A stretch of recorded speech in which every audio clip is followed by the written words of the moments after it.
Okay, non-Disney Villains Tournament Round 13, Part 2. Also, sorry to stop at the Part 1 ending on there, so I didn't get to, get to watch the whole thing for you guys.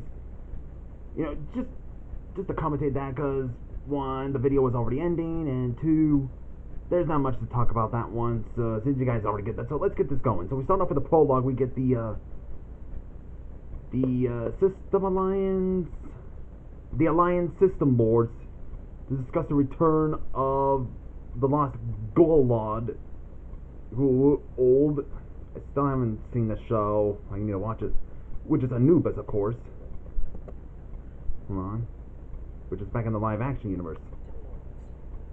This tenuous alliance crumbles, it will leave a goal vulnerable to threats that exist outside this galaxy. Anubis. What? You lie. He's dead. That was what you assumed after you attempted to murder him.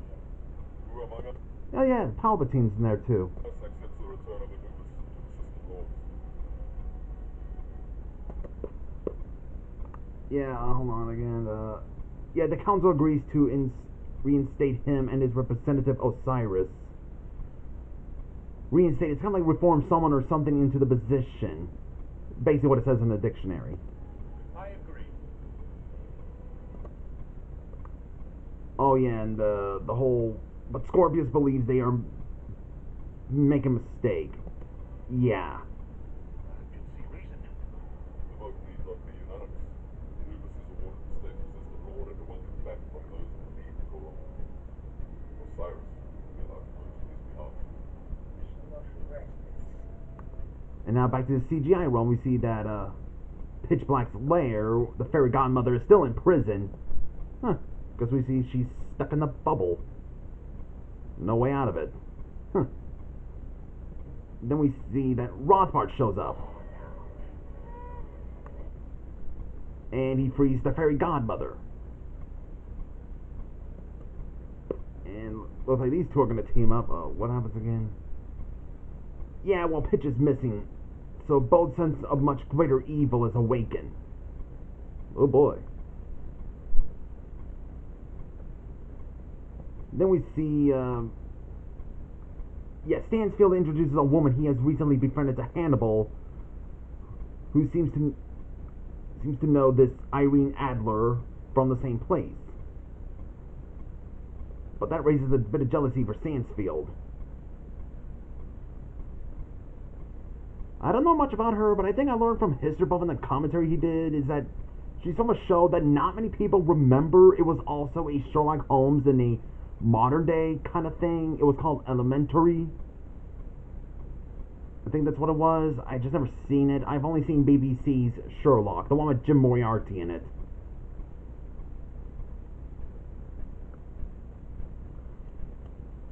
And now we go to the Handdrawn Realm. See, Dolph is meeting with his secret ally. Oh no, wait, that's to the next one. Although embittered towards one another, Vlad and Valmont devise a way of stealing artifact from Screw Eyes, intending to use an old friend posing as Screw Eyes' minion. Wait, could that be Krellahome? Okay, there we go. Now we see Dolph has, talking with his secret ally, which is of course Snively. Operation Sharptooth was a success, Mr. Jones. Uncle Julian is more paranoid than ever. Snively is going behind Robotnik's back. And yet we managed to cement his utmost trust in me. Excellent then, Mr. Snively. Now, I suppose you do know that this means Robotropolis is about ready to fall, so that Snivelopolis can rise. Whoa. Indeed, when the cat is away, the mice will play. Sounds a bit different, doesn't he? Now, regarding your part of the deal. Of course, I always fulfill my end of the bargain. Let's just say that a third of our territories will be yours. I think it's a fair agreement.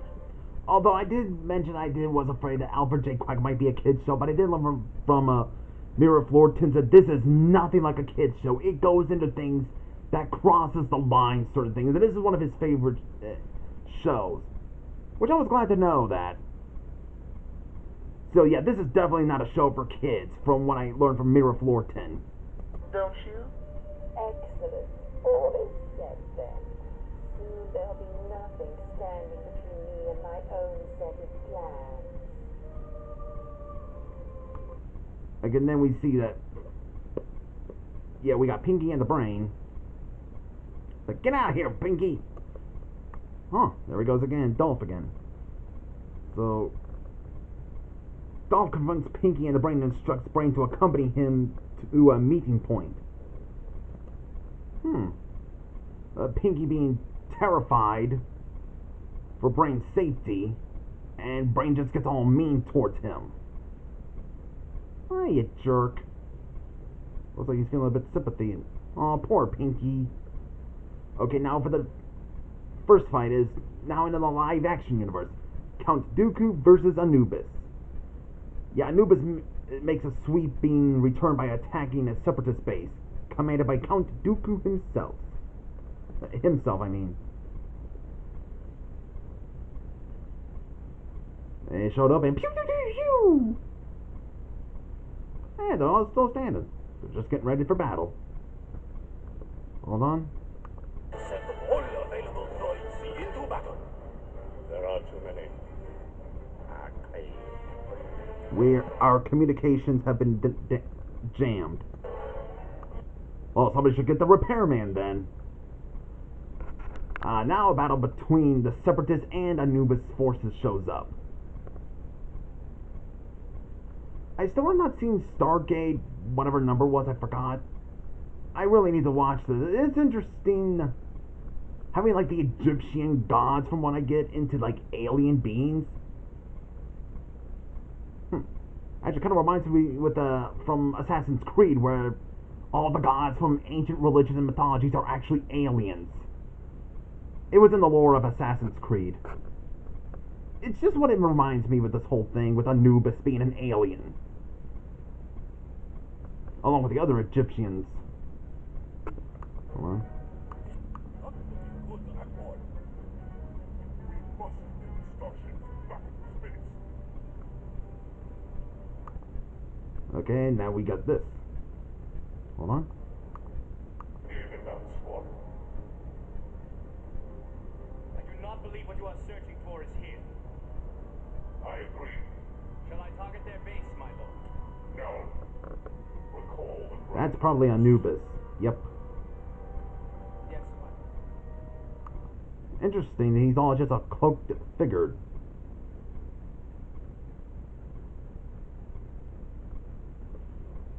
Looks like they all arrived at Dooku's base, and he's, well, fighting them back with his electric force.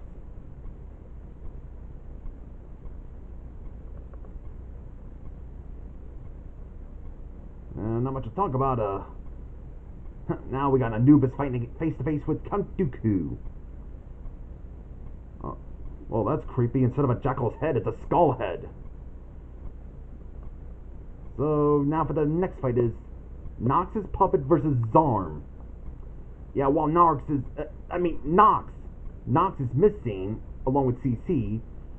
Zarm, which is probably the name of that Captain Planet villain, infiltrates his base to steal this clock.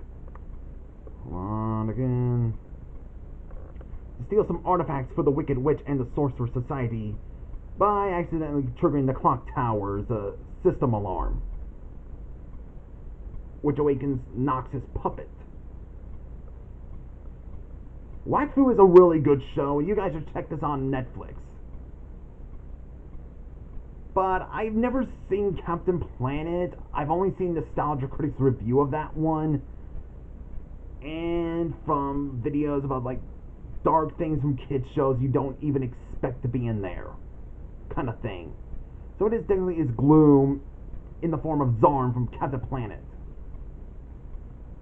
I'm a firm laser arrow. Boom! So I could go with that one. So Nexus Puppet wins. The next fight is Human Shredder and New Karai, which actually that is what they're called, go by. Actually, Shang Tsung and Quan Chi versus Human Shredder and New Karai. Yeah, Shredder attempts to gain his vengeance by going with Karai to Shang Tsung's palace of souls to steal Quan Chi's amulet, which is the only thing that controls the skeleton warriors of the great evil. Whoa. And with that, the skeleton warriors will obey anyone other than the great evil himself. So basically Shang Tsung and Quan Chi wanted to have the skeleton warriors to betray the great evil, huh? I still can't manage to beat Shao Kahn for any reason. He's a really tough boss.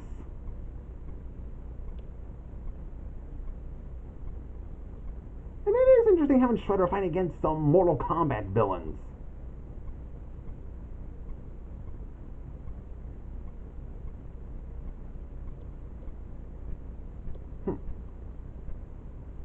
Well, my guess is that Quan Chi is not in league with the great evil, so I guess he's more in league with Shinnok, from my guess, and maybe Shang Tsung has no idea what Quan Chi is up to, I guess.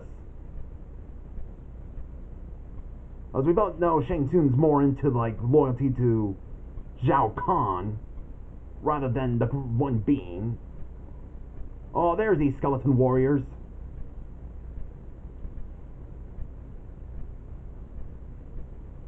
And looks like he's running away. Whoop, whoop, whoop, whoop, whoop, whoop. Throwing Curly from the Three Stooges.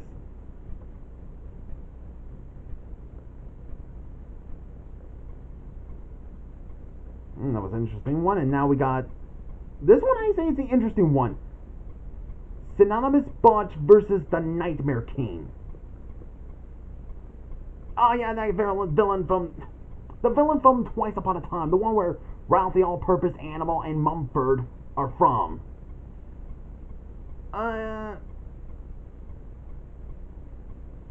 Yeah, I'll leave the link to the review just in case. So, basically, Synonymous Bunch is deciding to go against the Nightmare King. So he's betraying his master, huh? But then he gets to hear all of this from his, one of his minions, that's a flying stingray. And decides to have all his monsters to go after him. The Mork Works. I still have not seen Twice Upon a Time. All I know is that it's like it plays in Dreamland or something, and that... Oh, I guess the Nightmare King is summoning these Powerpuff Girl monsters. The monsters from Powerpuff Girls. To attack his base, huh? Well, I guess we see what the Nightmare King's form is now. Just a pile of gooey darkness thingies.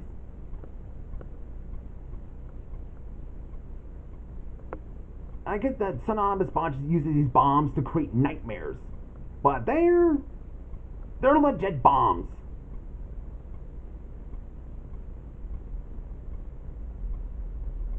Like destroying buildings and killing these monsters, which is kind of graphic. Ouch. Big old pain. Yep, pretty graphic. Boom, boom, boom, boom, boom. Like that. Just blowing them all up.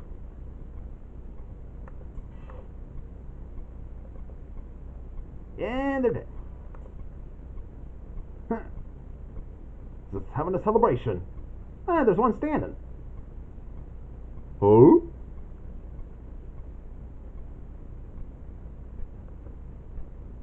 Because he has no idea that the Nightmare King is sneaking behind him. Oh, now he's a pufferfish. And blowing all the spikes towards him.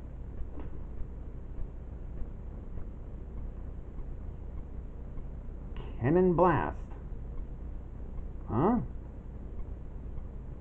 More like nunchucks or... Oh, whatever you call them. In the shapes of stars. And he's blowing like a balloon. And I think I'm going to stop right here. So see you guys in the next part of this commentary.